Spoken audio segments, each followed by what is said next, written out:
एक बार की बात है। सुषमा अपने पूरे परिवार के साथ खुशी खुशी मोहन नगर में रहती थी। उसकी दो बहुएं थी, पल्लवी और शिवानी। एक दिन दोनों बहुएं रसोई में काम कर रही होती है कि तभी उनकी सास सुषमा उन्हें बुलाती है। अरे बहू, जरा इधर तो आना। शिवानी, जरा जाकर देखना सासू माँ क्या कह रही हैं। दीदी आप ही देख लो ना जाकर, आपको भी तो सुनाई दे रहा है। अरे मैं आटा गूंद रही हूँ ना, तुम चली जाओ। हाँ तो मैं भी तो सब्जी काट रही हूँ ना दीदी। अरे बहू, जल्दी आओ। ओफो, ये तो जाएगी नहीं। मैं ही जाकर देखती हूँ कि क्या करना है। पल्लवी सुषमा के कमरे में जाती है। जी मम्मी जी, क्या हुआ?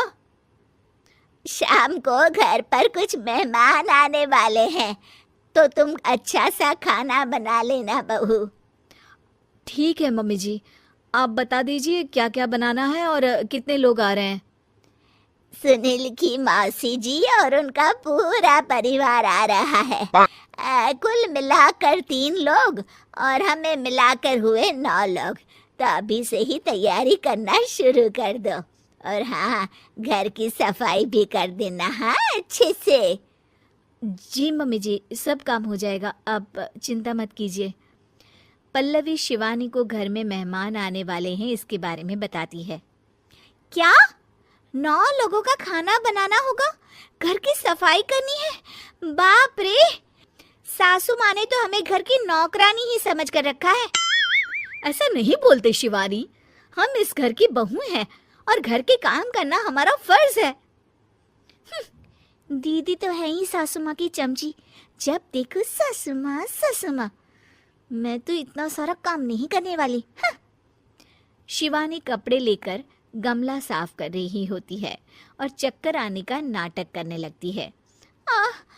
मेरा सर चकरा रहा है।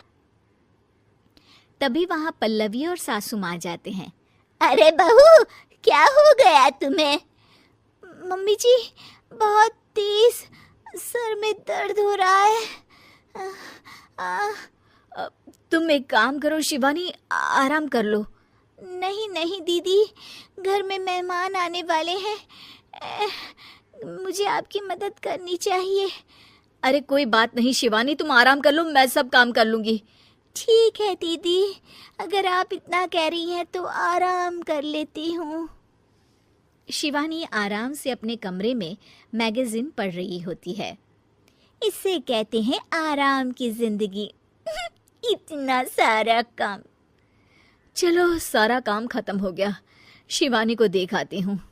शिवानी अपने कमरे में ईयरफोन में गाने सुनते सुनते सो जाती है और उसके साइड में मैगजीन भी रखी होती है। पल्लवी वहां आ जाती है और वो सब देखती है। ओहो, तो मतलब सब काम चोरी का बहाना था। अभी बताती हूँ इसको। घर का सारा काम मुझे करना पड़ा और ये महारानी यहाँ मैगजीन पढ़ रही है, गाने सुन रही है।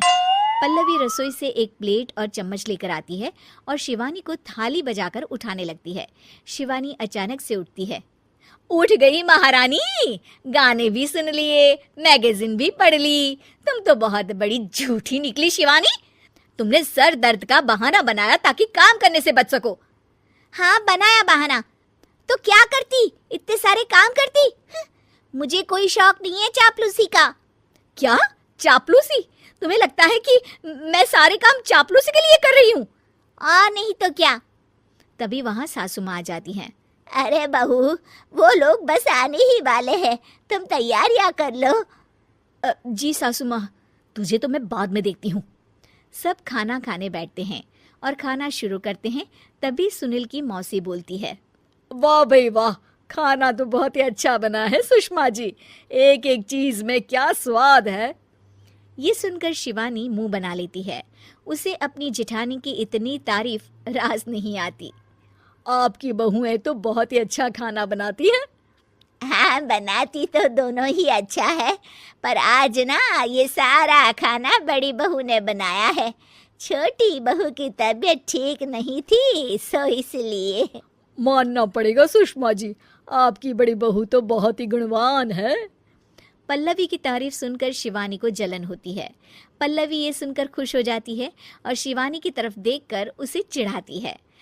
कुछ देर बाद मेहमानों के जाने का वक्त हो जाता है। मौसी जी सबके लिए उपहार लाई होती है। वो सबको शगुन के पैसे देती हैं और अंत में पल्लवी के पास आती है।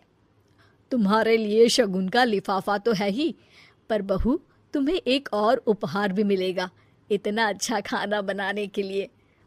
मौसी अपने सोने के कंगन निकालकर पल्लवी को पहना देती है। ये लो, ये मेरे मनपसंद कंगन है, अब से ये तुम्हारे हुए। धन्यवाद मौसी जी। ये देखकर शिवानी तो पूरी तरह से जल जाती है और गुस्से से रसोई में चली जाती है। तभी वहाँ पल्लवी आ जाती है और उसे अपने कंगन दिखाने लगती है। देवरानी जी, अब आपका सर दर्द ठीक तो है ना?